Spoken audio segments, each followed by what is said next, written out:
tweet out the links.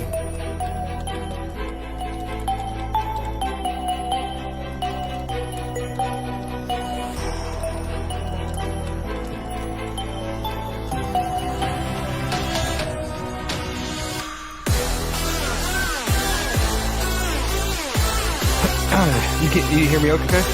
Yeah. Okay. It's not like I always have to switch the audio settings back and forth from like the first video to the live stream. Yeah, I had to turn your audio on the video this morning up, but it was fine. Yeah, I figure it's better to be on the low side than on the like peak. Yeah, I could fix any audio, like I can equalize audio. What I can't do is fix when the mic spikes. Yeah, exactly. So I just aim to be on a really low side. Yeah.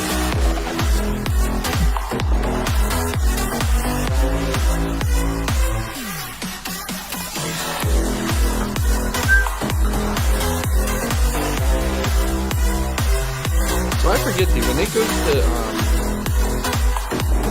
semi-final schedule. Do they play those games on the same night, or do they play them back-to-back nights? I thought it was every other night, but okay. I don't know. Yeah, that's what I figured. Like, yeah, one game's like on Tuesday, the other one's on Thursday. Yeah, that would make sense. So, yeah, we'll probably just have to just change up where like the live stream is just like one live stream for the two games, even though they're spread out by a day. Yeah, whatever it is, we'll just for it. Yeah. Are you gonna get in some of this MLB action? It's 250 this week. MLB action? You mean like do live stream for MLB props? No, this promo going on for PrizePicks right now. What is? Oh, is that the $25 bet one? I thought it was 250 risk free. I haven't read the details yet. Oh, is it? Oh, I thought it was 25. But yeah, we can check it out with the chat. Yeah. I haven't read it. Well, shoot. I guess it really. I see. Your first MLB entries risk free up to 25. So I mean, if you 10x that, it would be 250. Oh, that's good. So you can win up to 250 for risk free. Gotcha.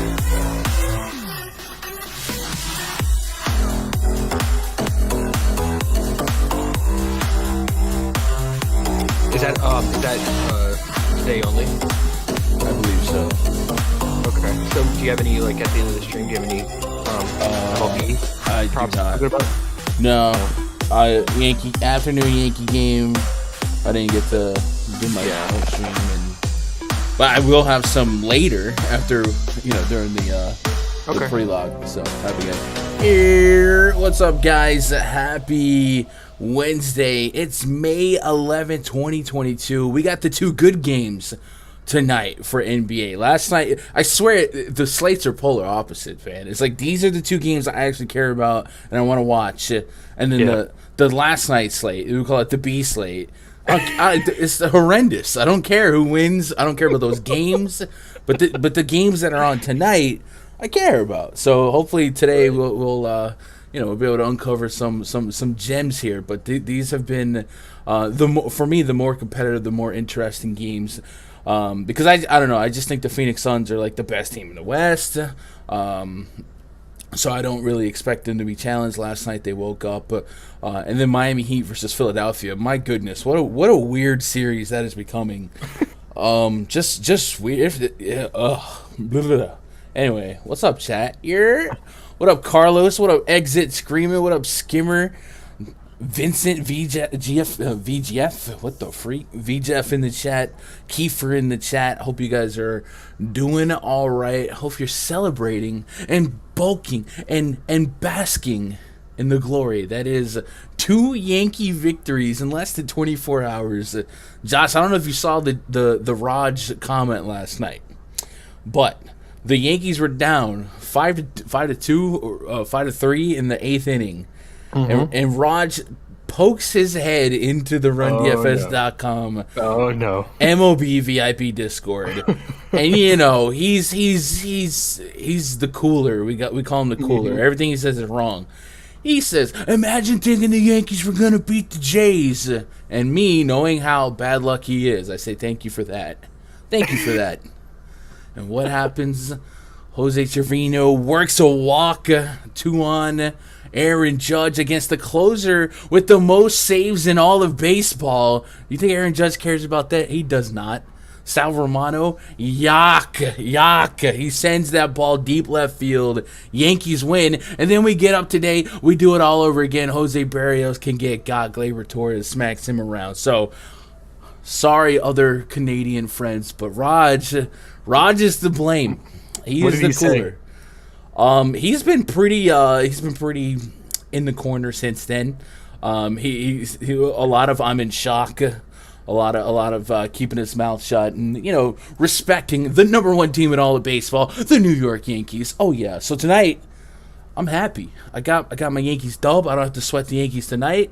So we can really swim around, enjoy some basketball. And that's what we're going to do for the next hour and a half here on the channel. So if you are stumbling by, if you're new to the channel, you got to do two things. You got to hit that thumbs up, you got to hit that sub button, and you got to be part of the free Discord. I realize that's a third thing, but that's like a bonus thing. So get into that. It should be a good day. What up, Jatoa? Shout out to you. In the live chat. So, hey, yeah, PrizePicks did tweet out that your first MLB entry today, risk-free, up to $25. So, I regret that I didn't do an afternoon baseball stream, but it is what it is. I'll try and come up with a couple of picks, and I'll probably post those picks in the free Discord later today. But in the meantime, we got some basketball to chop up, and we got the good ones, the good games. But before we go forward, Josh, do you have anything that you need to get off your chest after last night? I mean, I kind of got it off in the first video, but if you didn't watch it, Jay Crowder, yeah, he reared his true form and showed why both me and you tend to stay away from guys like him and PJ Tucker. I mean, although PJ Tucker, he did what we actually spoke into existence and had a great game for his standard. But yeah, Jay Crowder, he did Jay Crowder things. He made one shot, and majority of his shots were open shots, like we predicted, and how the Mavs have been treating him this whole series. Yeah, they just weren't there. I'm curious to see his injury status. I mean, that after he picked up his last foul and fouled out, he had a pretty nasty looking shoulder injury where it looked like his shoulder was dislocated, and he went straight to the locker room. Basically, his shoulder favoring one side and hanging down. So yeah, I mean, hopefully there's no ligament damage for him, but sometimes with those dislocated shoulders, you can just pop them right back in and be okay. But yeah, I mean, that's what we get. And then another role player, Finney, did just didn't get there. I mean, it's not just him. I would blame the blowout there, not it's the Mavs offense in general, right? They had one of the worst offensive playoff performances in the third quarter. Yeah, it was bad. 4 points. It was horrendous. Phoenix, they put on the clamps. That's literally the clamps. But Dorian Finney-Smith played 36 minutes, so he probably plays about 6 minutes less than projected. And yeah, the Mavs just didn't show up. The Suns did, and I got the Suns as like the best team in basketball. So it's gonna happen. We're not surprised, right? We saw this coming at both games. I mean, both these teams, 2-game losing streaks. There's no way they're gonna drop a third at home, both at home, and go down 3-2 in the series. So yeah, it was bound to happen, and we were just I think we were just optimistic that it wouldn't. So we just had hopeful betting. I think that's it. One of the things that I saw Twitter freaking out about, and I know somebody in chat yesterday brought up JaVale McGee. He played a 3-minute 22 stint, and then it was a Bismack Biyombo night. He played 21 minutes. Dang near led all of the centers in minutes played. It was about a minute behind DeAndre Ayton. So that was kind of a curveball that didn't quite get to. But those... that was kind of oversight. We should have talked about that. I read a report that Monty said before that game that he was really liking Biyombo's footwork and his ability to to close the gap on these fast wings on Finney and Reggie, and so he was gonna start leaning to him more. So and he was, coaches can lie, but he was speaking the truth about that. Yeah, Monty. Shout out to Coach Monty. Didn't he get the Coach of the Year award? He did. Yes. Yeah.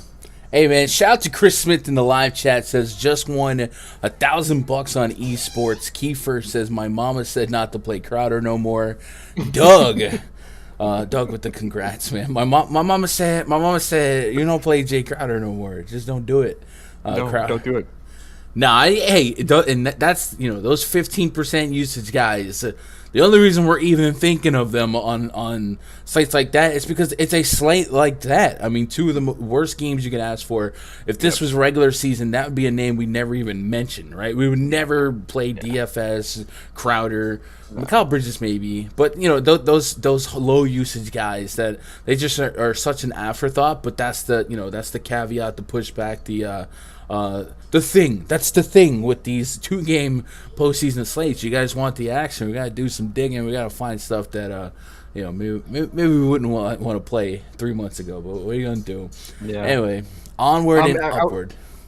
I was gonna say the one last thing about that game. I had a true sweat going on. I was about to get in the car and head to the Golden Gate in a hot minute because Ayton almost did it to me again. So there was like 2 games ago in this series. I just needed 1 bucket from him to clear a card, and he got a offensive rebound, and then he just missed a clear putback, and then that was it. And he went out for the rest of the game. And then last night he got there was a pick and roll. He rolled off his screen, and then he was wide open in the paint and got a pass from Chris Paul, and I just needed 1 bucket and 1 Chris Paul assist, and I would have cleared this card. And he just totally misses it. I mean, just totally panics and lays up and it hits the front of the rim, and then he goes out. And I'm like, oh man. And this is like the end of the third, and it's already a blowout at the start of the fourth. I'm like, it's done. And then luckily the Mavs made somewhat of a little run, and he came back in for like a 2-minute stint and then put up two buckets. So Ayton is not a fun guy to sweat. Let me put it that way. So he's not a mushroom? He's not a mushroom. He's not a fun guy. All right, I need you to start posting all your screenshots in the screenshot channel so I don't have to scroll up. I remember you posting what you were just... I was trying to give an aesthetic to what you were just saying. Yeah. But, I'm scrolling into the middle of last night. Hey, no, that's not it. Gosh dang it. Where is it at? Here we go. Here it is, finally. Yeah, there's a $1,000 dub for Josh last night based on that Ayton Chris Paul story that I just told. So imagine that this was up the whole time and he just told that cool story. I know. Sorry. Yeah, gotta be better about the screenshot channel. You gotta do. You gotta. Yeah, it's never fun with him. Anyway. China, so do you have any MLB content out today? I didn't do an MLB stream. Yeah, the Yankees played an afternoon game. That's kind of my thing. My nephews came over. I wanted to actually see him today. I had a little Sonic afternoon, so I don't have any MLB content. But I suppose if someone will remind me and pester me on Twitter, I'll tweet out the bomb detector, which was pretty lit last night, and then maybe I'll tweet out some of my favorite PrizePicks plays. As a way to make it up to you, but and I'll definitely put it and tag me in the free Discord as well. I'll get all that out there, but yeah, it's a grind putting out the content every day, and today we needed a little extra hour to get caught up. Do you hear my nephew? Yeah, little baby man. Hey man, I feel you. My kid's homesick today, so I've had time to look at the slate and talk with chat because I'm stuck at home. I was sitting here a minute ago, and I was typing up the spreadsheet, and I just heard the sound of water pouring, just spilling stuff everywhere. Yeah, and I was like, "What was that?" And I look over, and I can see into the kitchen just right, and the little baby standing there with the cat bowl in his hand. Now it's just like, we're just pouring cat bowls, bro. They love that. Oh man. He's a little monster, right? Yeah. All right, let's talk about tonight. The Bucks at the Boston Celtics. We got 213 total, 5.5 point spread in favor of the home team, Boston Celtics. Middleton listed as out. Robert Williams listed as questionable. But let's see, NBC or NBA Roto World depth chart. Let's see if we get an update on Robert Williams. I'll tell you what, man, I don't know that I expected Robert Williams to miss that last game. And then it happened. And then Grant Williams started, and everybody ran to Grant Williams because of the never fail logic. Oh, if he's been killing it off the bench, he's got to kill it as a starter. No. And then he picks up 3 fouls in like 3 minutes. Yeah. You called that. Hey, shout out to you. You called it. It's unfortunate. It's just like people. Yeah, I don't know. It's unfortunate. Hey, do you know why? Do you know real quick? Do you know why the this game opened with the Bucks minus 2.5 favorites, and then went all the way to the Celtics being 5.5? No, but that sounds not true. Like that has to be a mistake, right? I'm on Vegas Insider, and I'm looking at the open. There's no way the line moves 7 points. Like that has to be a mistake. Yeah. Anyway, so Robert Williams, questionable. He missed game 4 due to knee soreness. If he's forced to sit out Wednesday night, Al Horford and Daniel Tice could see a bump and miss. Al Horford. So with that in mind, let's go pull up the PrizePicks board for the Milwaukee Bucks. They are the road team here. Giannis Antetokounmpo, 13 rebounds here, and that was a definitely a boost here when we saw that there was one. Bobby Portis is relegated to the bench again, and Robert Williams was out. We went right back to some Giannis rebounds. He got 18 of them, so that would be another boost, I guess, for him if you wanted to get into some action on that. If Robert Williams was out, they got Giannis at 6.5 assists. 58 fantasy points. Drew Holiday at 20.5 points, 6.5 assists, 2 threes made, 3 turnovers. That's new. They added that yesterday midstream. They have him at 3 free throws as well, 40 fantasy points. Brolo's on the board at 24 fantasy points. Wesley Matthews is at half a steal, half an assist, 13 fantasy points. Your boy Grayson Allen, 1.5 threes. Pat Connaughton on the board at 2 threes and half a turnover. So the primary suspects here, the guys that we know are going to get deep minutes and deep-rooted involvement in this game, is Giannis and Drew. Do you have a lean on something to target for either of those two? And then maybe talk to me about what you're thinking about on this whole Bucks board. Yeah, so I just sent you some screenshots. I went to multiple Vegas odds, and all of them are saying it opened at minus $2.5. So I don't get it. That's a crazy swing. Like a 7-point swing. That's an injury. Yeah, that's like a Giannis's outswing, but right. That can't be. Yeah, I don't know. Let's just keep our ears open and see what happens. But, yeah, Giannis. I mean, I always like a Giannis who's gonna in a must-win, important game, clutch time. He's going to do it all. But, I mean, this Celtics defense just keeps showing why they're, like, the best in the league. And the best defense we've seen in a long time. And he's going on the road where he really struggled those first 2 games. But he's starting to, find his way through this Celtics defense recently. But, I think if Grant Williams and others can stay out of foul trouble, they can, try to stop him from scoring much better than they did the last 2 games. But I'm struggling really between his 31.5 points and his 6.5 assists, because if they really bunker down and try to stop him and form that wall in the paint and keep him out, he's gonna have to kick it out to like trailing shooters behind him at the 3-point line. But I mean, that means we got to rely on guys like Drew, Grayson, Pat Connaughton, and Brolo to make their 3-pointers on the road. So, oh man, I mean, it makes sense to go with his playmaking because he's gonna be the primary playmaker today besides Drew. But yeah, it's hard to trust those other guys to make their 3-pointers, especially on the road. So I mean, maybe just going with his fantasy, throw a blanket over everything, and then we were talking about in the chat earlier. Maybe his 4 turnovers could be in play because he's gonna really force the issue, and he could trying to make plays. He can, which could lead to a lot of turnovers. I think he averaged like around 3.3 on the season. But that's right on the edge. That'd be a real sweat. So maybe just the fantasy or his real points.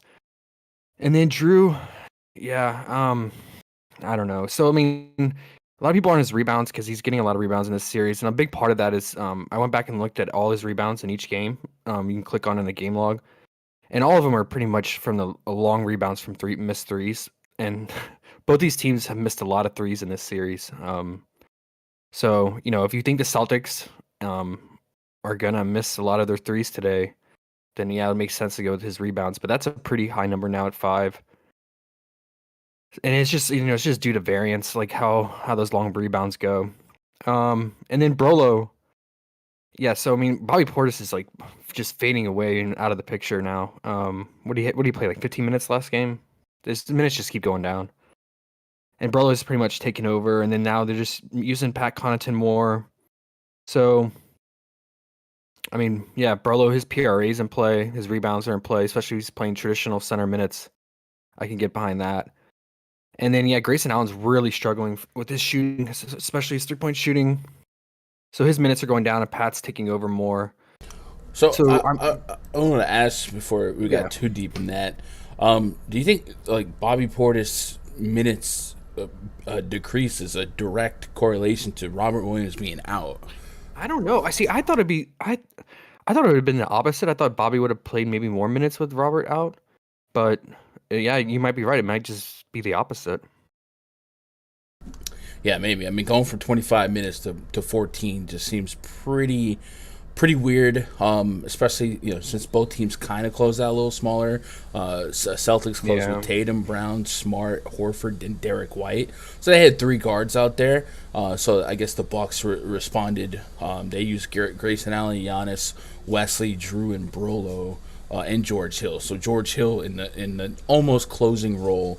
I think it was a 3-guard set versus 3-guard set, and if they use a Robert Williams and you got a Williams and Horford out there, I think there's a good chance that a Bobby Portis gets back into the mix. But I would say it's a one game hunch, but I do think that that's at least a constant that we can't refute, and it's not like Portis was in foul trouble or anything. No, that's a great point. I didn't think about that. Yeah, so I mean, it's basically like Bobby playing alongside Brolo when Robert's playing alongside Horford. It makes complete sense. And yeah, he just basically played minimal minutes alongside Brolo in that last game with Robert out. So yeah, that's a good point. So if Robert plays, then maybe Bobby goes back up to, what do you think, 23 to 25 minutes, maybe? Yeah, 24, 25 would probably be my guess. Yeah, and let's see what is prop. They don't have his props yet. They're gonna wait on that. They know better. Okay.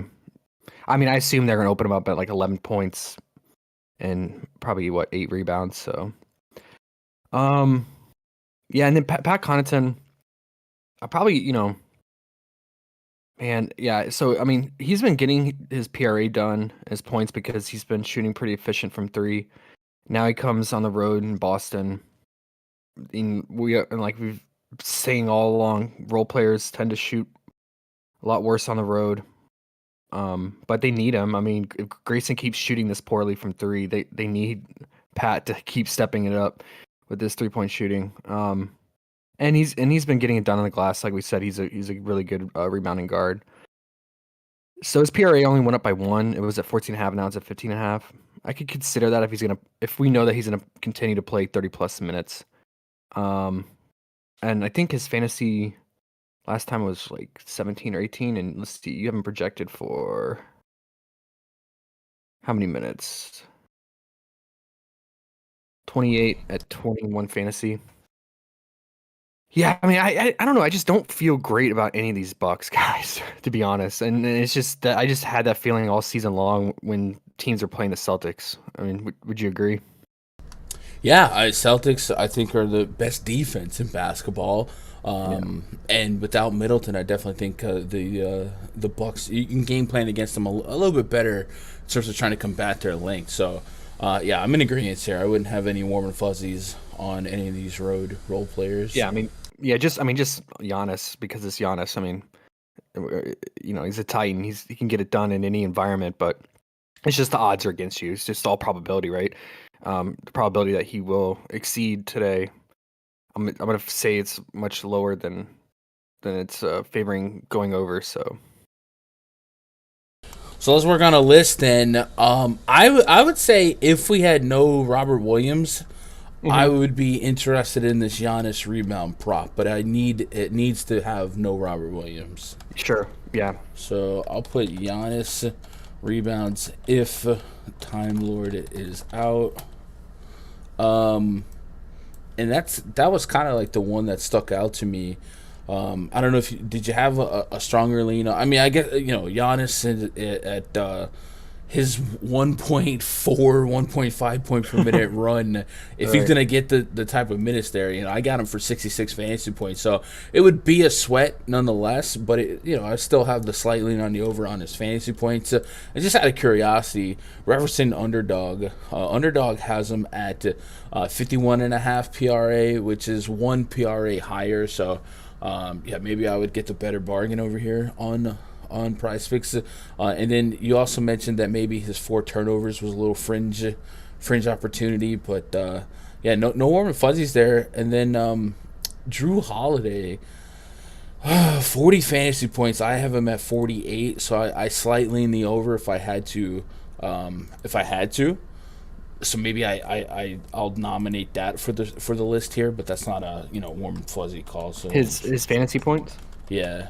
Yeah, I mean, no, it's Drew without Middleton. It's been a rule for the last few years, so it makes sense. In contrast rather to the Underdog lines, Underdog has Drew at 20.5 real points and 7 assists, whereas PrizePicks has him at 6.5 assists, and I don't think we have a real point. Oh, we have 20.5 real points. So the if you want the assist action, you're getting a better line right now on PrizePicks. So there's that. And if let's say later on, I feel like they would introduce Bobby Portis eventually. Maybe it's something to keep an eye on. If Robert Williams is in, maybe we lean the over on whatever they listed Bobby Portis. If they are overreacting to last game. So maybe just something to jot down, because I think it makes sense for him to maybe be entitled to a few more be used for more minutes to combat size if they're going to have Robert Williams, Al Horford, Tatum lineups, Giannis, Bobby Portis, Brolo lineups. But that would be contingent.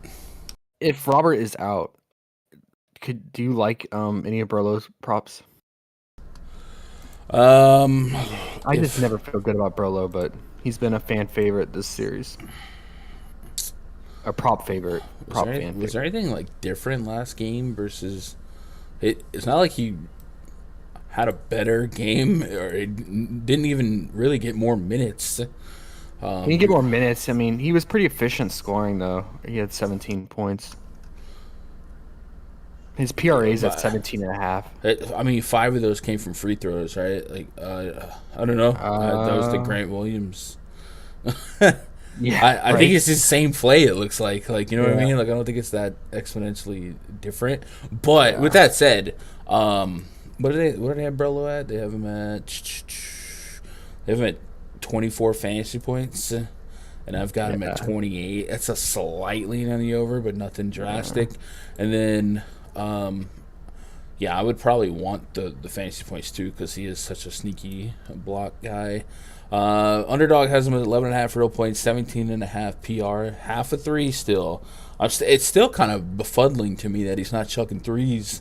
That we can get half a 3 as his prop, because that's just something that we know. Yeah, I think he's like just having to bang around down low and play traditional center, not stretch out as much against the Celtics team.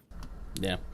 All right, so I've got Giannis rebounds if Time Lord is out, Drew Holiday fantasy points, and then I guess I would put Giannis fantasy points as he's going to play 42 minutes, got to go out there and get it done at 1.5 fantasy points per minute. So there's that. Let's get caught up in chat and we'll move on. What up, OMG? What up, members of the body? Says, I'm taking Allen today. Everyone is salty on him. Sheriff says, how do y'all feel about going back to Grant Williams PRA? I mean, it's funny, right? It's funny. But I always say, and this is regular season DFS logic. One of the dumbest things the field tends to think is that a guy playing good off the bench can only be better as a starter. That's completely garbage because Yeah. the guy playing good off the bench doesn't have to compete with the high usage starters. And Grant Williams never one of those guys that you felt great about as a starter throughout the regular season, and we've seen him be completely non-existent. So that was, I thought, a little bit of overreaction by the field. With that said, he was also in foul trouble. And then, the volume, 9 shot attempts still there. He's chucking a lot of threes, so there's still opportunity here. But if he comes off the bench again here and Robert Williams starts, I would think he's still kind of interesting as long as we're not overpaying for his prop line. Because if you look at his body of work past the last 3 games, these are borderline career games, right? These are anomalies, but the minutes I think still have a right to be there as long as he's not in foul trouble. So I wouldn't hate you for going after it, but Grant Williams has kind of carved out that I don't want to put a lot of money on Grant Williams' role, the PJ Tuckers, the Jay Crowders, the guys like that. But I do think, if Robert Williams was back in the starting lineup, maybe people forget about Grant Williams and maybe we can get a solid line on him. But I just hate to see people that I care about overreact to a good bench role player starting. Anyway, let's jump over to the Celtics here. Control F Celtic, not Control F. Let's put Celtics in the bar here. We got Jason Tatum, 28.5 points, 5.5 assists, 3.5 threes, and 46 fantasy points. Jaylen Brown comes into the board at 24.5 real points, 4 assists, 2.5 threes, 4 free throws, 40 fantasy points. Marcus Smart on the board at 24.5 PRA, 2.5 turnovers, and 30 fantasy points. Al Horford. This is the guy, bro. This is the you said Jay Crowder was the fan favorite. My boy Al Horford, bro. I don't want to show my DMs on screen, but you know how many Al Horford DMs I got on Twitter the other night when he popped off? Oh man, that made me smile so bright. Big Al, man. He got there, and he kind of that Giannis stared at me. Give me that stank eye nose, and I took that personal. And he pops off, man. 25.5 PRA is where his line opens up. Also, 36 fantasy points, something he's eclipsed in just about every game this series. Hooked it in the first game. Al Horford, playoff Al Horford, baby. He ain't playing around. Grant Williams is on the board. 1.5 threes, 4 rebounds, 19 fantasy points. I would be slightly interested in that. Like I said, if Time Lord was out, I have him at 24 fantasy points. So I'm getting about a 5-point margin of opportunity. But what's standing out to you, man? I guess we'll start with the coin flip that is Jason Tatum and Jaylen Brown. It sounded like this morning, if we, game theorying and game scripting this game, it sounded like this morning you wanted to lean on the Tatum playmake and the Jaylen Brown points, maybe.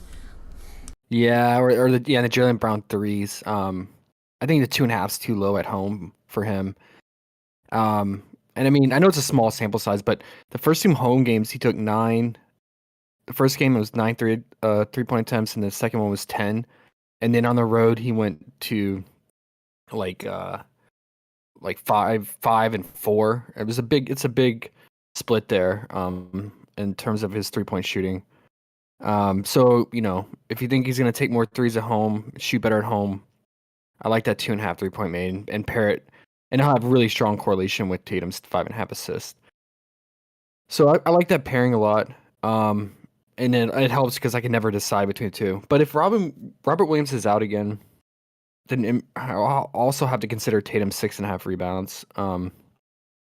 We saw him have to play down in the post more with Robert Williams out the last game, and as a result, he finished with 13 rebounds. Yeah, 13 rebounds that game.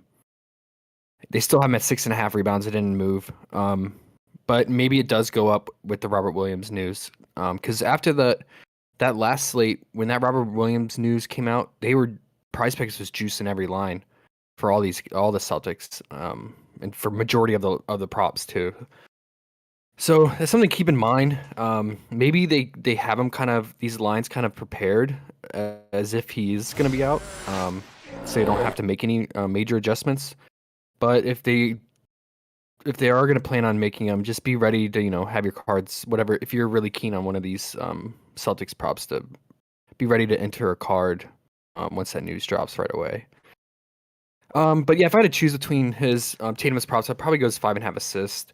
Being at home, these guys are all going to shoot better, especially from three, I feel like. And with that said, I think Grant Williams, I think he's been shooting really bad from three on the road, and it makes sense. Role player, bench player, and now he's back and at home. So, I mean, 1.5 threes, to compare that with Tatum's 5.5 assists. And then Horford, yeah, does he keep this hot streak going from three? I think his 2 3-point made would be a very popular prop today, because he has been very efficient from three. So you can consider that. But yeah, that PRA gap for Horford is so large between his fantasy and his PRA. It's 11 almost. It's them blocks, young blood. Yeah, them blocks. Yeah, but he had what, one stock last game? It's not like he's like crushing it every game. No, but Horford's a block guy. He's kind of like Brook Lopez in a sense, right? Like you don't Sure. he doesn't really get the credit he deserves as that role. Brook Lopez the same thing. Like they're long, lanky, and get those blocks. I think over a block per game is probably what we expect. Let me see. His regular season average was 1.3 blocks per game, and guess what? In the regular season, he wasn't playing 37 minutes a game, and almost a steal per game. So this could be a 2.5 stocks per game guy, considering if we think about per 36. Because like I said, in the regular season, he's probably 28 minutes. Now you're getting an extra 10 minutes. I think it's baked in there. Okay, so you talked me on it too. So let's just stick with this fantasy. Makes sense. And I guess you can always consider his 9 rebounds too if Time Lord's rolled out. Yeah, so those are probably my favorites. So Tatum's assists paired with the 3-point props for either Jaylen Brown, Horford, or fan favorite Grant Williams, and then or Horford's fantasy points. And then Marcus Smart, I can't call him, man. He's so up and down, and dealing with that injury, he's really hard to predict, so I'm probably just going to fade him. Even though, I mean, if you wanted to pick one, it would be his 6.5 assists, his playmaking.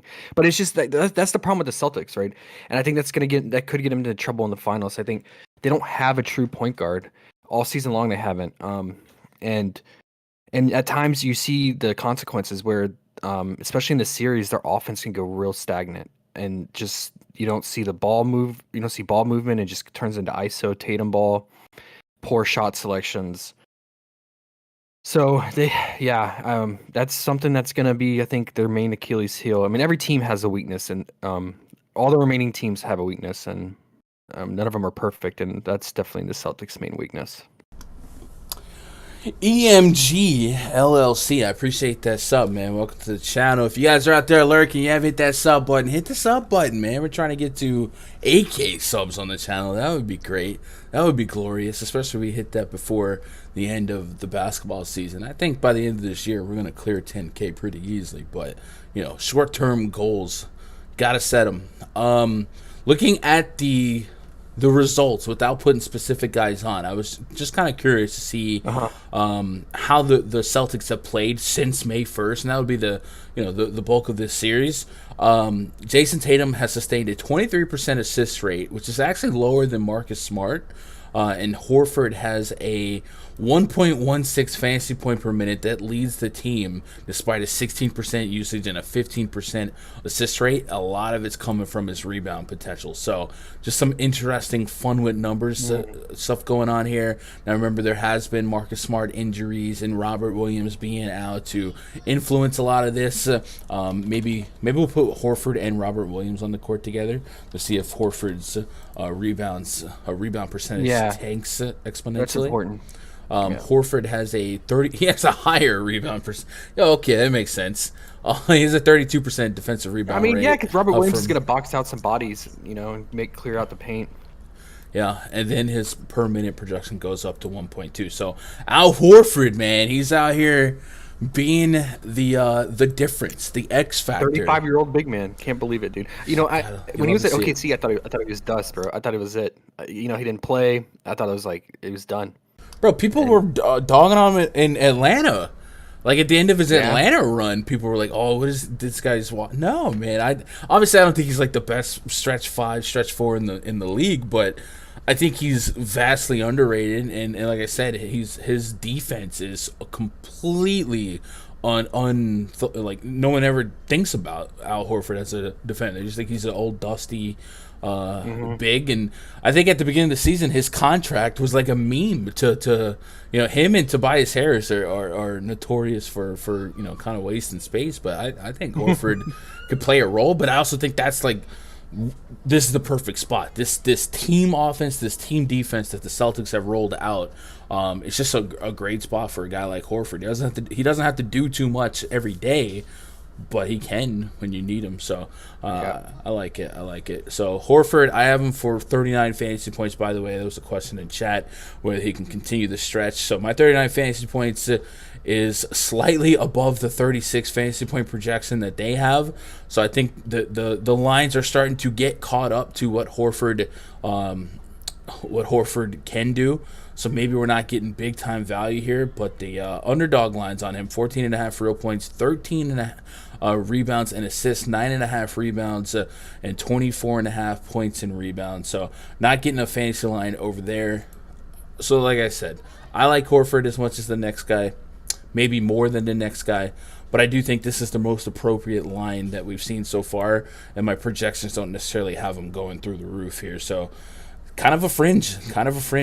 What about his rebound? If you want to sweat a little smaller prop. Let's see, 9 rebounds, and I've got him for, let's go player props, Control F, Horford. I've got him for 10, almost 10.5 rebounds, so that's 1.5. I'll take that. And then how do you feel about Jalen's 3-point prop? Do you like that the most for the Celtics 3-point props? Jaylen Brown, I have him for 2.753, so slightly on the over, but yeah, I would probably say that's my favorite volume shooter to target here. Yeah, Jaylen Brown, if I'm specifically targeting threes. 5-5 the last 2 games, a little bit lower than you would expect, right? That's what I was saying. On the road, it was a complete different split from the first 2 home games, where he was taking almost 10. He did only play 32 minutes last game, 5 fouls. I don't know that I'm as quick to be a home road split guy in basketball. Playoffs, though, I think it matters. But yeah, I'm with you. Yeah. Because, I mean, let's see. On the season, he's averaging, 0.5 fantasy points less on the road. Let's see, 3-point percentage. I guess he shoots slightly better at home. I don't know. I don't think that there's enough gap in these numbers for me to buy into that. But I will say that I think he leaves a couple minutes on the table that last game because of foul trouble. And looking back at that rotation, he missed the end of the third quarter and the first half of the fourth quarter. And that probably doesn't happen if he has 3 or 4 fouls, whereas the game prior, he essentially played almost the whole second half outside of a couple minutes. So I do think we could say he leaves a couple minutes on the table last game. That should be here today and maybe makes him a little closer to achieving that 2.5 threes. So I'll take the 2.5 threes. He'd be my favorite volume shooter to target if I'm trying to grab a 3-point prop for the Celtics. Okay. Let's get caught up in the live chat. Use code Gundacker, top of the screen. Willie, promo code. Yo, Willie, yeah, Willie. It is on top of the screen, but I also put these links in chat, man. If you guys are out there lurking, if you're not on Underdog, or if you're not on PrizePicks, or if you're on PrizePicks and you're not on Underdog, grab an account on both. That absolutely is my recommendation, because you can line shop, right? You already kind of got your back against the wall, trying to beat the house in these parlay formats. Grab the best line. So if you like over fantasy points, see which site offers the lowest one, and so on and so forth. So if you click those links, it should already input the promo code. But yeah, the promo code is GUNDACKER. And that's really any site that I'm partnered with. I usually get that code. When I had the meeting with Underdog to set up our partnership, he goes, you got a code in mind that you want to use? I was like, you got GUNDACKER available? He's like, yeah, I think that's available. It's just like, it's a pretty unique code. You never have problems with usernames, do you, for any site? No, unless I start getting like imposters that want to be me or something. But anyway, let's. All right, so I jotted down Tatum 5.5 assists correlated with Jaylen Brown threes. I put down Al Horford fantasy points, and then I jotted down Grant Williams Horford threes, but that's going to take some tweaking based on the, I guess, Robert Williams news and what the starting lineups will look like. All right, so let's move on to the next game here. Your Golden State Warriors. I'm hearing a slight echo, but it's not that bad. All right, it's gone. Maybe if I talk quieter. No, still there. All right. Let's start. I can mute. I don't understand how you don't operate with headsets. That's all this like voodoo magic when I see people use a mic, but no headset. Yeah, I can't get used to like hearing the volume come through the headphones. I don't know how loud I'm talking. But I guess you get used to it. I mean, you can have one AirPod or whatever, but I don't know. For me, it's just like what kind of voodoo magic do you have that the mic doesn't pick it up more? I don't know. I had the Yeti and the elbow and all that. I couldn't figure out how to set that crap up. So I would either have to like talk all up in it, and then I was like, you know what? This headset sounds just as good, if not better. So I literally bought like 5 of these headsets.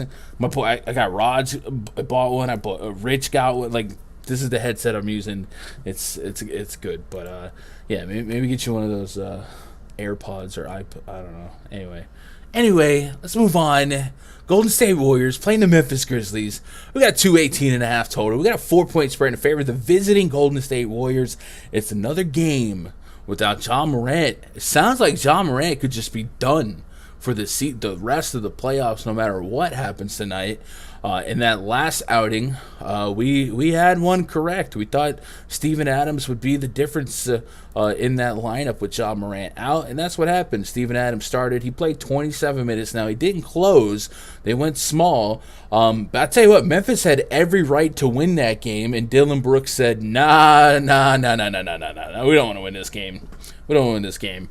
So even though Memphis lost, they lived up to their season defensive rating metrics, right? Holding teams at a very low total and being really, really hard to score on. Warriors just 101 points there. So it does, I believe we looked it up. It was a 5 or 6 point increase in defensive rating without Ja Morant, meaning they got that much better per 100 possessions.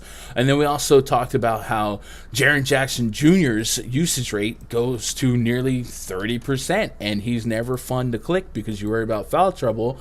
But absolutely, 34 minutes, 41 fantasy points, 5 blocks in that mix as well. So we did get some answers, some tells on what we might expect from these players without Ja Morant in this matchup against Golden State.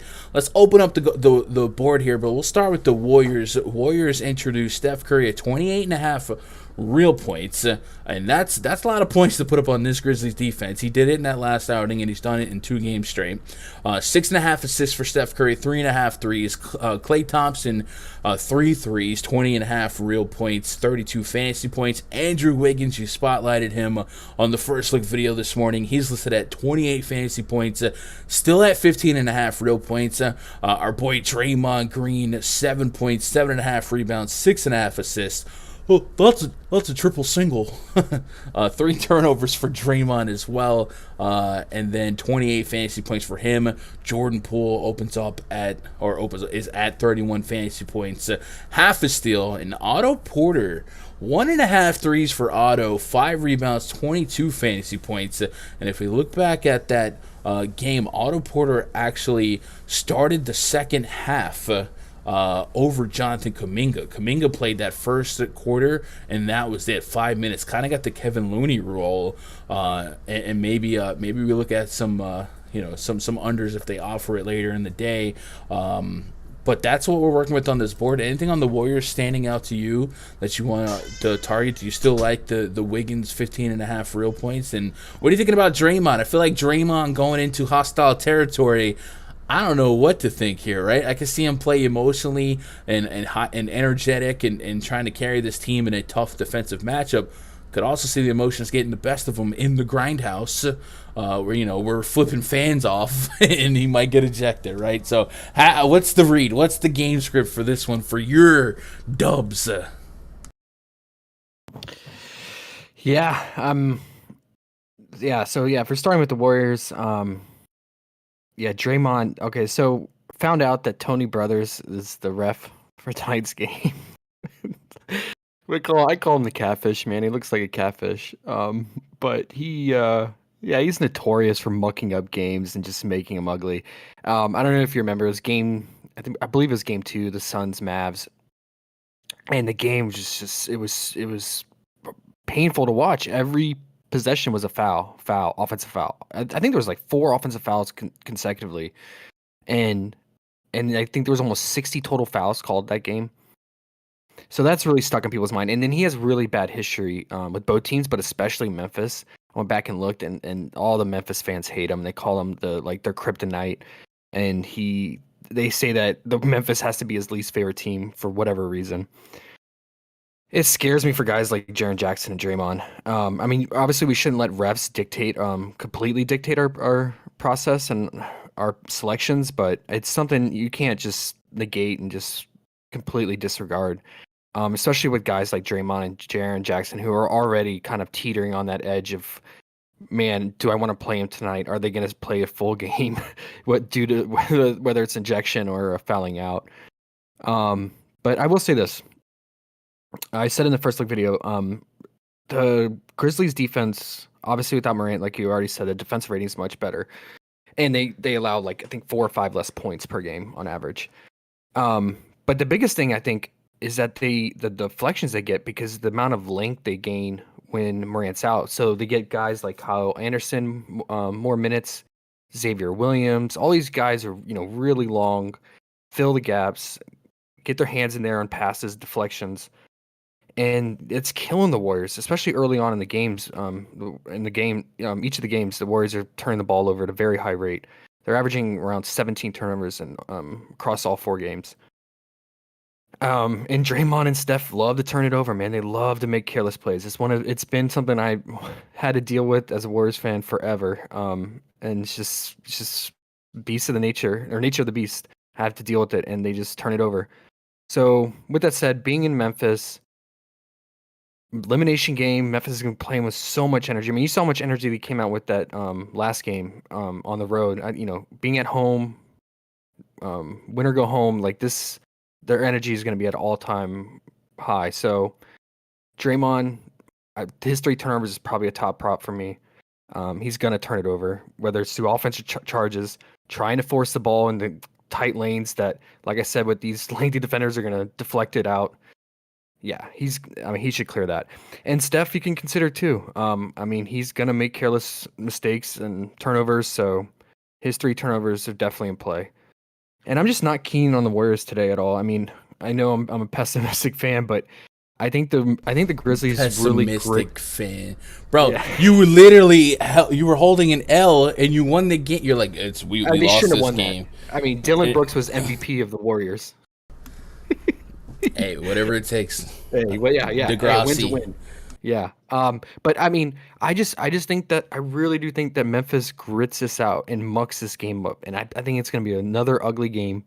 I think both teams are going to have a lot of bad shooting, and so you should have a lot of rebounds, and you should have really low shooting percentages. So I think you could take some unders here. I mean, Steph is all the way up to 28.5. I think some books have him down to 26.5. I think you can take an under on that. You can take an under on Clay. He's been playing really bad on the road. They have him still at 20.5. I would consider that. And Wiggins is probably the only one I feel really confident on. He's been the most steady guy that we can lean on. And his rebounds, I think he's really taken on this role to clean the glass. And a big reason why the Warriors are winning the rebounding battle in this series. So his 5.5 rebounds alike, and his 15 points. A lot of these rebounds that he gets are offensive putbacks. Majority of them are actually. So it's directly correlated. So you could even go with this PRA too. So yeah, majority of his rebounds are going to be putbacks. And then, yeah, especially if guys like Clay and Steph are struggling from the outside with their 3-point shooting. And then yeah, Poole, like he really struggled with Adams back in the lineup now because he was just dusting guys and getting to the lane and getting easy layups. But now with Steven Adams and Jaren Jackson just both clogging the paint, he just can't find a lane and get a layup now. So he's going to have to find a shot from the outside, or he's going to have to drive and dish it out, which he did a lot in that last game. So his 3-point prop or his 4.5 assists you can consider. And so there's one kind of gut feeling. I was talking about it with Discord earlier. I have, Kuminga, he only played 5 minutes, and Otto and Looney picked up his minutes. And it makes sense because now with Steven Adams in the lineup, like Kuminga's not a good matchup. Like Kuminga is probably one of the worst rebounders on the Warriors. And this is a known weakness of his, just being a young guy and something he has to work on. So I think he's going to lose out on minutes again. And I think Looney is going to play more minutes. I know Otto, he was really good from 3, and he was the only one making threes that last game for the Warriors. But Otto is getting burned by Jaren Jackson. And he was the total mismatch for him. Now, I'm not saying Looney's a bit better defender, that much of a better defender, but he just adds some length and can, clog the paint. And Looney's rebounding will help out against Adams. So I just think Looney could push close to 18 to 20 minutes. And if they open his rebounds at 4.5, which the books have him at right now, I would definitely consider that as a key prop, just because he's so good on offensive glass. And if he plays close to 20 minutes, he should get over 4.5 rebounds. And the public's actually clicking under on that. So maybe we even get it at 4, which would be really nice. But that's just a game theory, kind of how I would handle it if I was a coach and what I would do. But Mike Brown. So I was gonna say, speaking of that, is there a coaching difference tonight? You guys that forgot Steve Kerr on the Rona list, Mike Brown, who's he's the coach of the Kings, right? Yep. He's the first ever head coach of 2 teams at the same time. Yeah, and I mean, but it's a good point. I mean, he's a defensive-minded guy too. Like he really focuses on defense, so it would make sense to get Looney in there. I don't know. I just think it makes the most sense with Adams now playing 25 plus minutes, and Otto struggling to defend both Adams and Jaren Jackson. Okay. And I think the general public, I think they're smashing under on Looney just because pretty much the latter portion of the season, it's been like a known thing, like go under on Looney. But I don't think the taking into consideration the matchup and what is needed today. So. Yeah, that's just kind of my thought process on that. All right, so if we're formulating a list here, I caught Andrew Wiggins rebounds or PRA. Yep. Did you want something on Draymond? They have him at 28 fantasy points. 3 turnovers. 3 turnovers. Okay. Well, I was gonna say I also have a massive gap between my projection and theirs, and then on top of the coaching thing. I mean, you look at Draymond, you look at Andre Iguodala to kind of be the on-court player coaches. So I kind of don't hate the thought of that, but we are wrestling with Mr. Brothers and the emotion and the grindhouse. So, but it is a significant gap between my projection and theirs. But you like the turnovers, 3 turnovers? I like it a lot. On the road, trying to force the issue, trying to be that leader. Yeah, in this lengthy. I mean, the Memphis led. They were number 1 in the season deflections for good reason. Their length. All right, we'll go Draymond Green, 3 turnovers, and then what if you could get action on Draymond Green, 2.5 blocks or steals? Would you want it? Oh, did they add that later? Well, Underdog offers it. Oh, yeah. I mean that's always live, yeah, because how active he is on defense for sure. Okay, and then we're leaving the scorers alone, the Currys, the Clays, and the Jordan Pooles, or do you want to grab some unders possibly? Yeah, that's what I was saying. Unders. I think Steph is too high on PrizePicks. I don't know. What do they have him on an underdog? Underdog, Steph Curry's listed at 28.5 real points. Okay, that's the Wait, same. that's... Oh, yeah, that's the same. I remember, even in this tough defensive matchup last game, he got there. But there was some... free throws at Yeah, the I was going end. to say, there were some free throws at the end that kind of helped the cause. But with that said, what do we have them implied for? 218. So they're giving Golden State 110 plus points, and that just isn't a common thing to do against this incarnation of the Grizzlies lineup because of their defense. With that said, I'll never doubt the Warriors' ability to score. Some kind of teeter-tottering, but this defense is legit. So it does make me want to think that some of these shooters, if it's not Curry, somebody has a down game. You made a great case against Clay and Jordan Poole. So Clay at 20.5 real points. The under sounds good. Let's see if Underdog gives us a better line to chase under. Yeah, so Underdog's giving us 21.5. So an extra extra point there I can get behind. Because heck, 6 threes is 18, right? We think he's not gonna hit 7 threes, right? He's really struggling on the road, especially in Memphis for sure.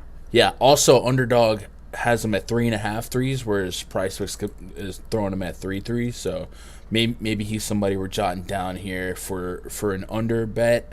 And then Jordan Poole on Underdog has a starting, or is that point wise 19.5 real points. And PrizePicks the same as PrizePicks. Okay, so maybe the Klay Thompson Underdog under is the move here. Yeah. Okay. All right. Cool.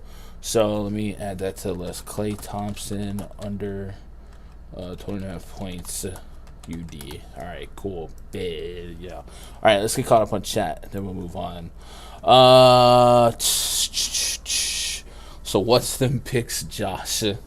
Zach says, Gun, you're doing an MLB stream today. It's just like too small. I didn't have time to do a baseball stream. Yankees had an afternoon game. Some family come over. My sister and my nephews came over yesterday too, and I had to do a lot of streaming. So I just kind of took a half a day family time and Yankees game. But I'll still have full coverage in the RunDFS.com VIP section. I just didn't have the opportunity to do a stream. Flight Reacts says, hey, Gun, would you be kind enough to ask Josh to share a card tonight? I feel like that's a like. Like we could whore ourselves out for some likes on that request, Josh.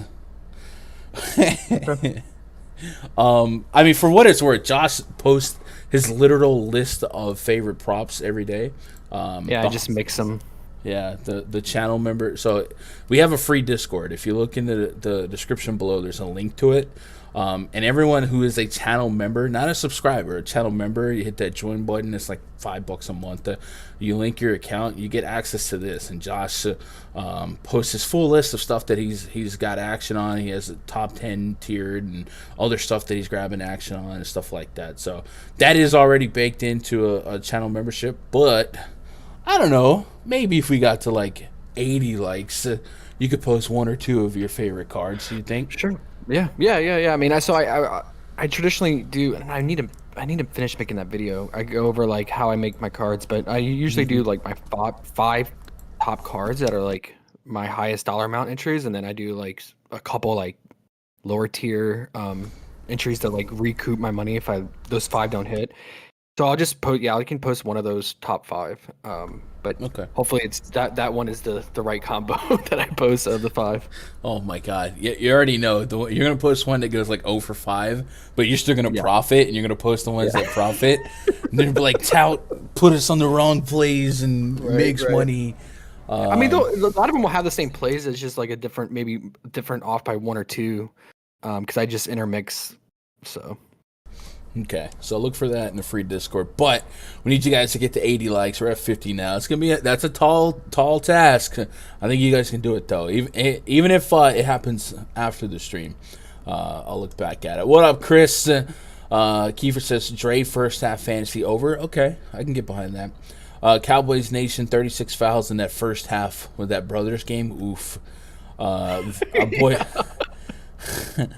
boy Vince says Looney for the win.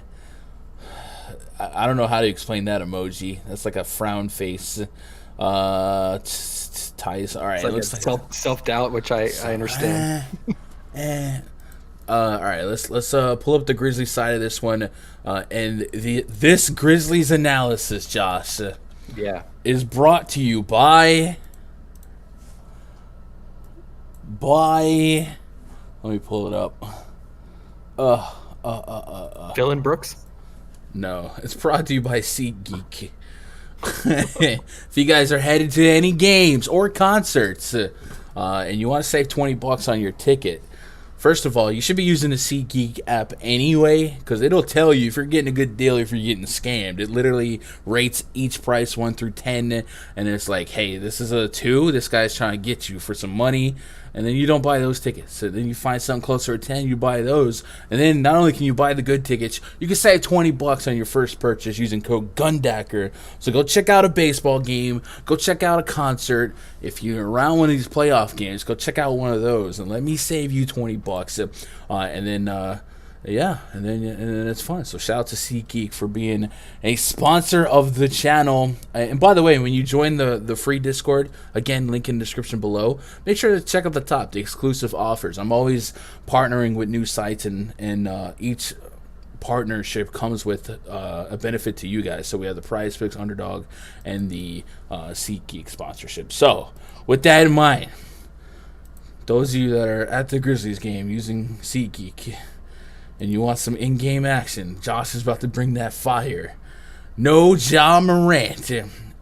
In Ja Morant's absence last game, we saw Steven Adams start, and we saw Tyus Jones start. Tyus Jones played 41 minutes of basketball, and in those 41 minutes, Tyus Jones racked up just 5 assists, which shocked me. I would expect, 12, 13 assists in that run, 19 real points, 18 shot attempts, 37 fantasy points.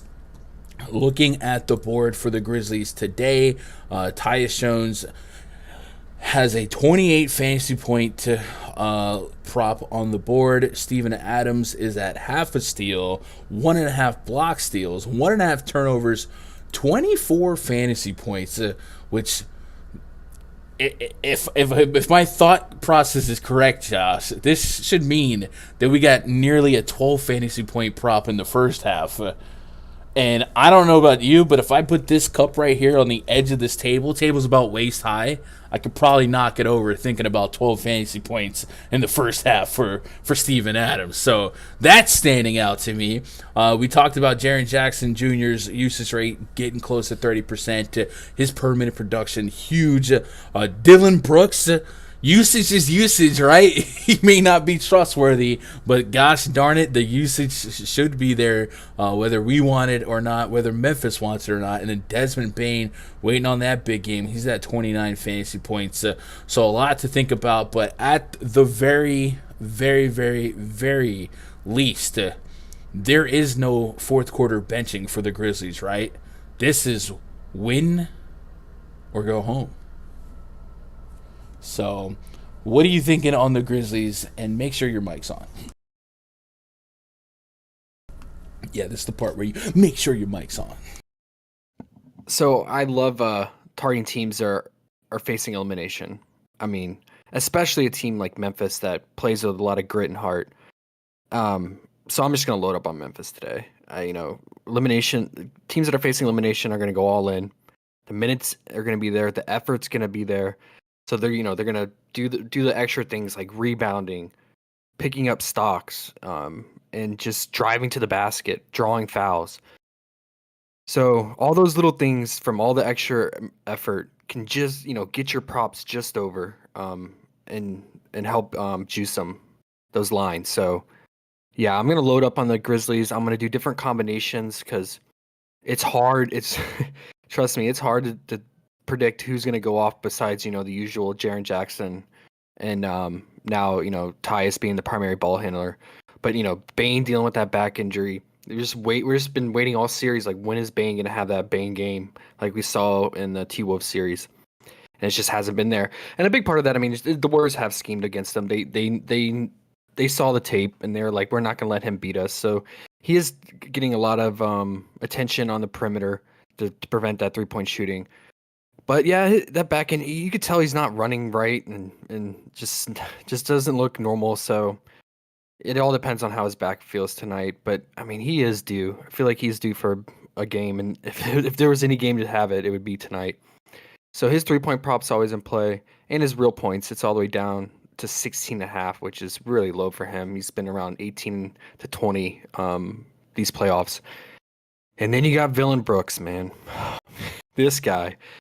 He at least he has like a backup job. I feel like Josh is about to hit us with a bricklayer joke, and he just lagged out. Oh no. No. Don't you had one in the chamber, bro? I did. I was gonna say bricklayer, man. No. I sniffed that one out though. Yeah. But you just went complete robot Matrix there. It was gun inspired.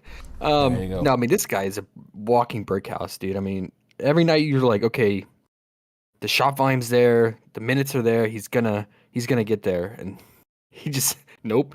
2 of 15, 4 of 18. Like, oh man, his shot is off. And he is very streaky though. I'll give him that. Like when he catches fire, he'll go off. So you're not gonna give him any love for that half court shot at the end of the game? I mean, Desmond Bane had one too, and Morant in the series. All of them had like half court shots, right? Desmond Bane into the third quarter of that game. If the entire game was played with like 5 seconds on the shot clock, yeah, Grizzlies would be up by 20. Right. Oh man. So I assume he plays 40 minutes again. Taylor Jenkins is not going to give up on him. Taylor Jenkins said after the game in the post conference, he said Dylan Brooks did a great job playmaking, which he did. I mean, he had 8 or 9 assists. And he said he continues to be one of the best defenders in his mind. So I mean, Jenkins is not giving up on him. So I don't think we could predict Melton or someone else getting more minutes. So the minutes are going to be there. The shot volume's going to be there as always. So you're just running the risk. Like, I mean, if you don't think his buckets are there, maybe if a guy who's playing 40 minutes, then maybe just go with his fantasy points. And I think that holds true for Tyus Jones too. Both of them are sitting. Tyus Jones and Dylan Brooks are sitting at 28 fantasy points. Both of them are going to play over 40 minutes. And both are going to play with a lot of energy, like I said, and be really active on defense, pick up some stocks. They're going to be active on the glass, playmaking. So I think for guys who are going to play 40-plus minutes, 28 fantasy points, I can get on that. Now, how I want to approach this is going to be tricky because I wouldn't play, like, say, Tyus Jones fantasy, Dylan Brooks fantasy, Jaren Jackson fantasy, and then you have to leaves Adams out because you can't, if you want to do a four-pick power play, you can't play 4 from the same team. So, Dylan's probably going to be the odd man out for me. A lot of cards, it's probably going to be like a Tyus, Jaren Jackson, and an Adams stack. Just because Jaren has, besides Adams, has probably the best matchup offensively. Like I said, he's blowing by Dre, he's blowing by Otto. He should have no problem with Looney. The only thing that's stopping him is foul trouble, is actually himself. Is his only barrier. So I like his 17.5 points, and his fantasy points is only at 33. I think, his block potential is sky high now with Adams back in the mix. Adams is a big reason for his block potential because now he can actually be a roamer and help defender and not have to worry about playing at the 5 solo. So Adams can, clog up the paint, and then Jaren just slides in with that help defense and block and get the blocks like we saw last game. I think he had 5 blocks.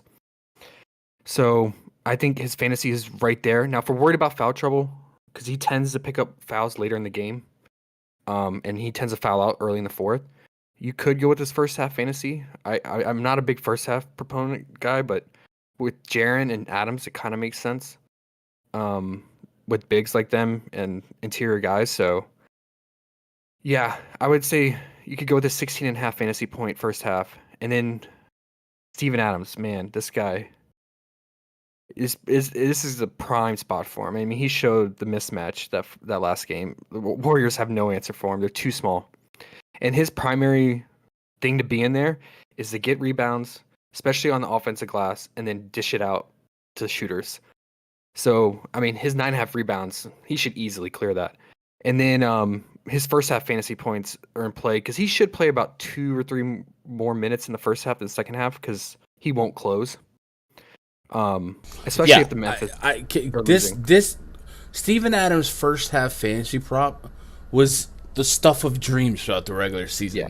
And this could be our last time to get action on it. The very last time it could be. I kid you not. We were betting this at 17. You remember that? Yeah.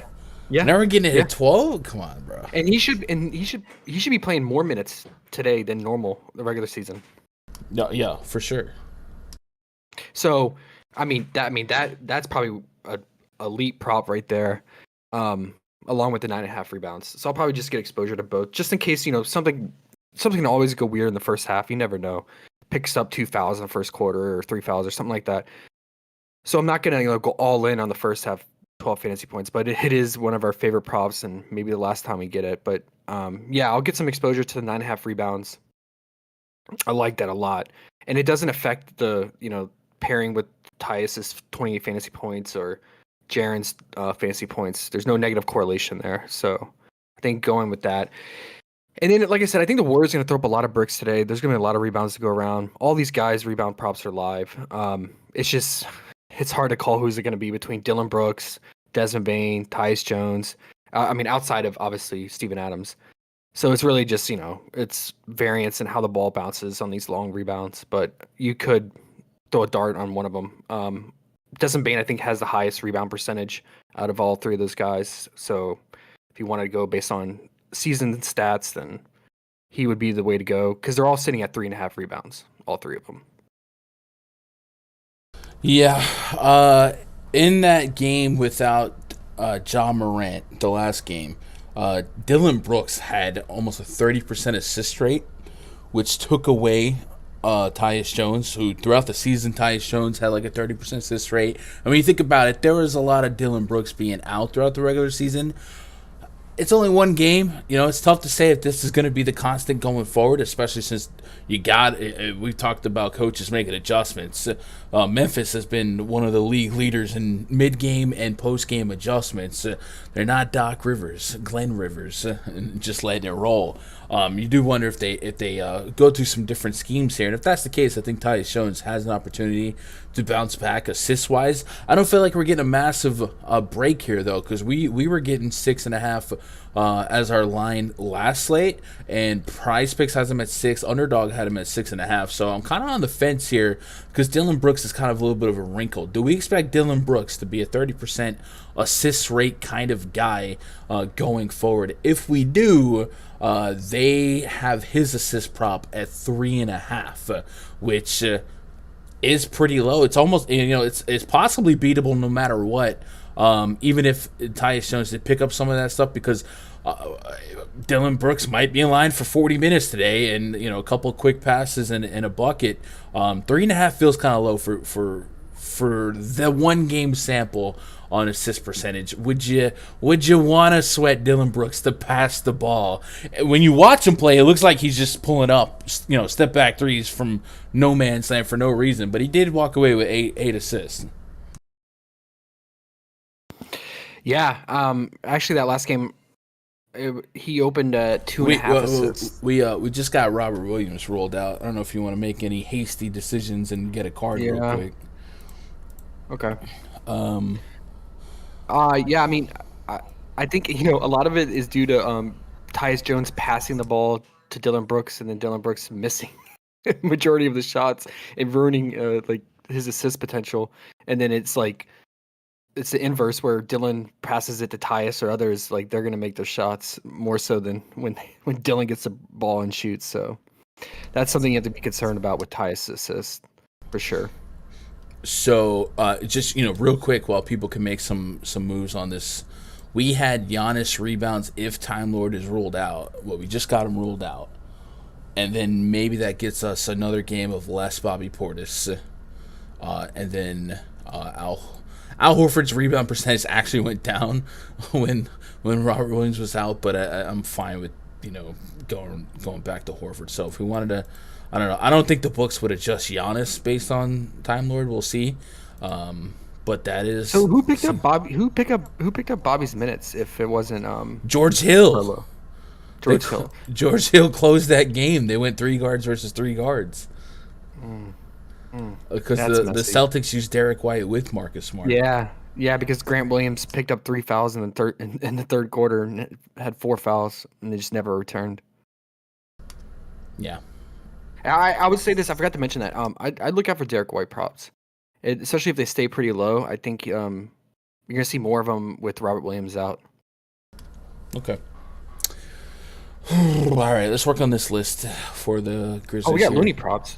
Yeah, yeah, I saw that in chat. All right, let's go Grizzlies.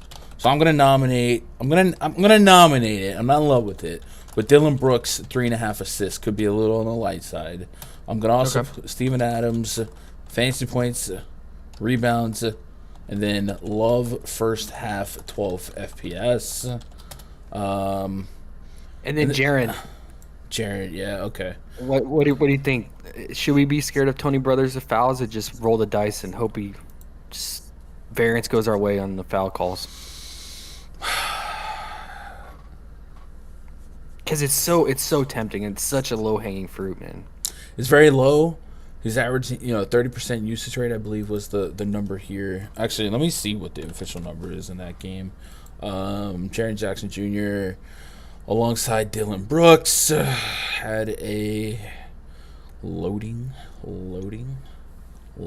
still loading. Throughout the regular season, though, it was at 30%. It went to 27%, so still knocking on the door at 30 and a 1.3 fantasy point per minute. So while it's just 26 minutes of sample size from that one game, that's pretty consistent with what we knew throughout the regular season. So I would say we take a shot on it, and like we said, foul trouble is foul trouble. But what the heck you benching him for? You got to win to go home, right? So I don't think I think if he gets less than normal expected minutes, it's because he's just straight up fouled out. Oh yeah, we've seen that this whole playoffs. Like they'll keep him in, they don't care. Taylor keep him in. It's just he'll keep him until he fouls out, and they'll usually be at the beginning of the fourth quarter. Yeah, I think it's too low. I think we go after it. A little home crowd behind him. So yeah, I'll put it on the list. Okay, 33 fantasy points. Yeah, let me double check. I'm pretty sure I have him well above the over. 33 FPS on the list. I would assume I have him at like 45. Just guessing. Let me double check. I'm at 49. Jeez. Yeah, I'm slightly on the over there. In contrast, it makes sense, dude. It makes sense. We didn't get a fantasy line on Jaren Jackson, the underdog. And then Tyus Jones, even if he's not going to pick up assists, if he's going to play 40 minutes, we know this guy does everything. He will not just sit around. He is listed at 28 fantasy points. So we're getting an opportunity. I love it. Guys who play way more minutes than fantasy points. If he's going to curtain call this 41-minute game, he doesn't have to be a fantasy point per minute. It can be a 0.9 or what have you. So I think I go back to the well here on Tyus Jones and hope that they didn't overcorrect, and I don't think they did. My projections like him for I gotta adjust. I have the wrong minute projection on Tyus Jones. So I think at 28, that's way too low. I want to believe in the assist coming back, but I think for the time being, I'll just take the 28. Yeah, just take the fantasy. This is you don't want to rely on Dylan Brooks and a broken, crippled Bane to make their shots. Mm-hmm. Agreed. All right. Oh, and slow-mo. Look out for his props, man. He almost single-handedly took the Warriors down last game. I hate that, man. I hate him too, bro, but he's such a mismatch. His size, man, that 7-foot wingspan. He was just having his way on the boards and scoring. And yeah, in the last 2 games he's averaged, they clocked it. He traveled 3 miles at an average of 4 miles per hour.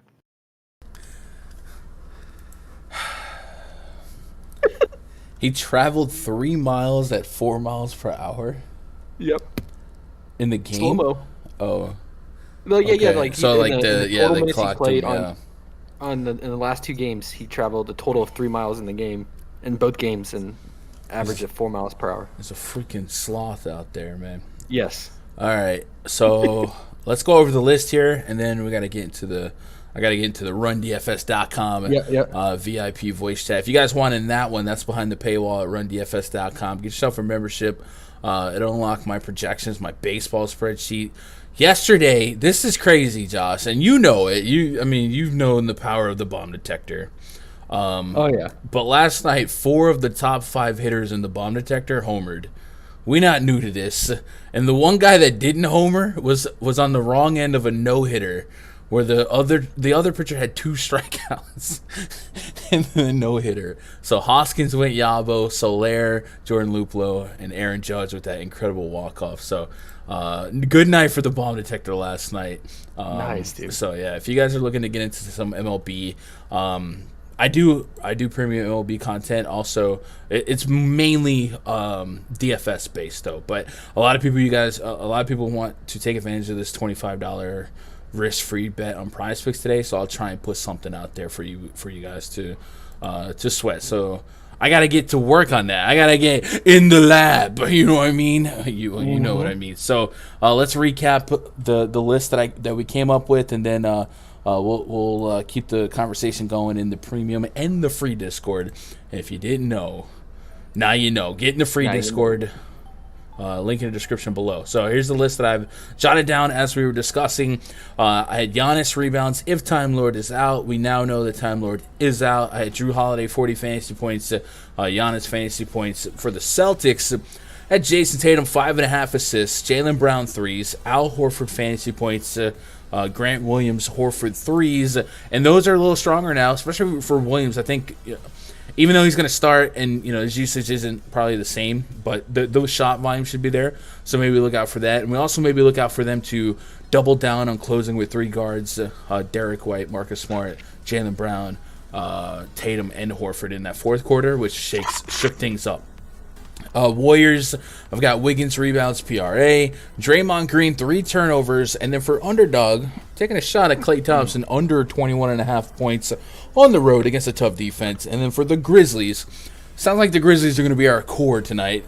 I jotted down Dylan Brooks 3.5 assists, Steven Adams fantasy points, rebounds, but I love his first half fantasy 12 fantasy points.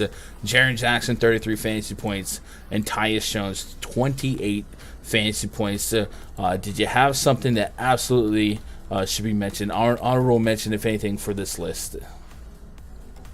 I would. If you want some low lines, not key guys that are going to be playing important minutes as role players, I would say Slow-Mo. If they give us props for him before lock, I would look out for his rebound, and then Looney. I like his 4.5 rebounds still. All right. Well, there you have it, chat. Appreciate you guys making part of our day. Be part of your day. We got to get into the voice chat, man. I appreciate you guys. I really do. Hit that thumbs up on your way out. Subscribe if you haven't. Tell somebody you love them, because I love you. Good luck. God bless. And go win some Monday. I got some fizzy water. Yeah, I got an ocean water from Sonic earlier. The best. Wait, like pumped it out of the ocean? Straight from the ocean, bro. It's salty as crap. Oh, you're gonna that's kill you. Huh? It's off your salinity. No, it's like it's good for you. No, it's like Sprite and coconut flavor or something. Yeah, straight up the ocean. Yeah. I just went all in on Looney and Dre. Let's get it. Stack. All right, I'm gonna get to the RunDFS.com VIP voice chat. See you in a minute.